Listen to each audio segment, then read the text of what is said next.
السلام علیکم ورحمۃ اللہ وبرکاتہ۔ آج جو عمل میں رزق کی تنگی کے حوالے سے عرض کر رہا ہوں، کروڑ پتی بنانے والا اگر اس طریقے پہ عمل کیا تو ضرور انشاءاللہ کروڑ پتی بنیں گے۔ وہ عمل کیا ہے؟ انتہائی آسان ترین عمل ہے، لیکن اس کو کرنا روزانہ ہے۔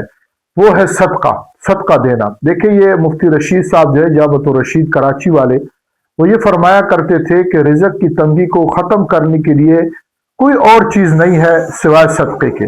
تو اس چیز کا جو ہے ہم اہتمام کریں کہ ضرور جو ہے ہم دینے والے بنیں۔ اس کی ترتیب آسان یہ ہے کہ اگر جس کا مثال کے طور پر ہم روزانہ آمدنی ہو تو اس میں سے 5%، 2%، 3% کوئی قصہ نکال کر آپ دینا شروع کر دیں۔ مہینے کی تنخواہ تھی، اس میں سے کچھ نکالیں اور پابندی سے دینا شروع کرے۔ اللہ کے خزانوں پہ یقین رکھے، انشاءاللہ اس کے تو فوائد بڑھے، پریشانیاں ختم ہوتی ہے، اور دوسرے بڑے فوائد اس کے یہ ہے کہ رزق کی تنگی ختم ہو کر کروڑ پتی تک انسان بن جاتا ہے۔